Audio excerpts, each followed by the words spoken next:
Siang semuanya, perkenalkan, saya Christina Egloera Borumanik dengan NIM 20011110111 dari jurusan Ilmu Administrasi Publik, Fakultas Ilmu Sosial dan Ilmu Politik, Universitas Riau, Angkatan 2020. Di sini, saya akan menjawab pertanyaan-pertanyaan yang telah diberikan oleh dosen saya untuk memenuhi tugas ujian tengah semester mata kuliah komunikasi dalam organisasi kelas A. Ini dia pertanyaan pertama.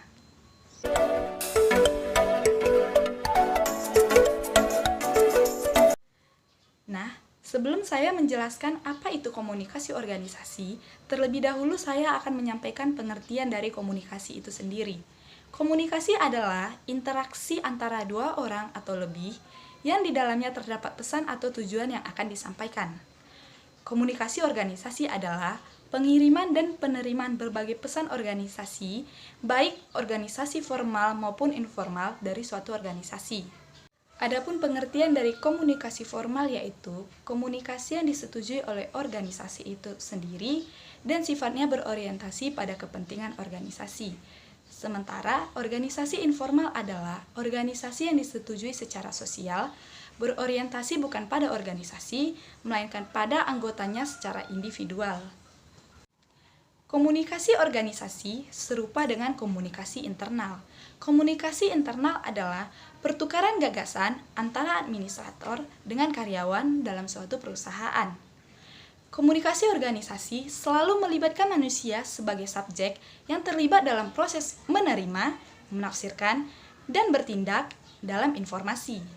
Baiklah, kita lanjut ke pertanyaan kedua.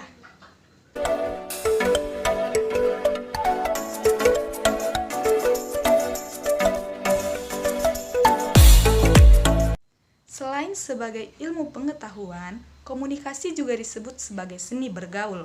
Mengapa dikatakan seperti itu? Nah, kemampuan berkomunikasi yang efektif dalam pergaulan dapat melatih kita untuk mengontrol diri kita untuk beradaptasi dengan lingkungan sekitar. Seni yang dimaksud di sini adalah seni bagaimana cara kita berkomunikasi dengan orang yang lebih tua dengan kita, berkomunikasi dengan orang yang berbeda suku, bangsa, bahasa, dan agama dengan kita, serta berkomunikasi dengan orang yang sebaya dengan kita. Tentu saja cara berkomunikasinya sangat jauh berbeda. Semakin sering kita berinteraksi dengan orang lain, dan semakin sering kita berupaya memahami orang lain, maka semakin kita mendekati pemahaman terhadap diri kita sendiri. Dalam hal ini, pergaulan adalah salah satu bentuk pencarian jati diri manusia terhadap lingkungan maupun sesamanya. Baiklah, kita lanjut ke pertanyaan ketiga.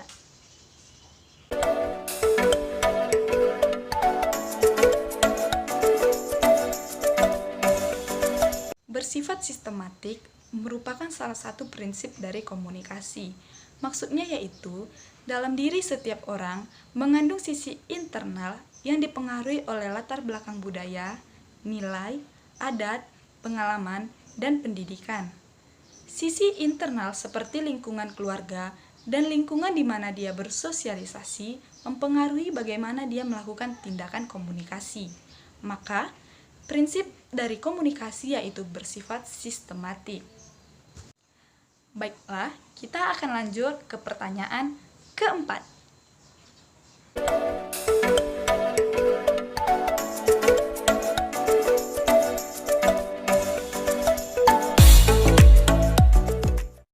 Bagaimana Anda melihat praktek komunikasi yang dilakukan pemerintahan Indonesia dalam menanggulangi COVID-19?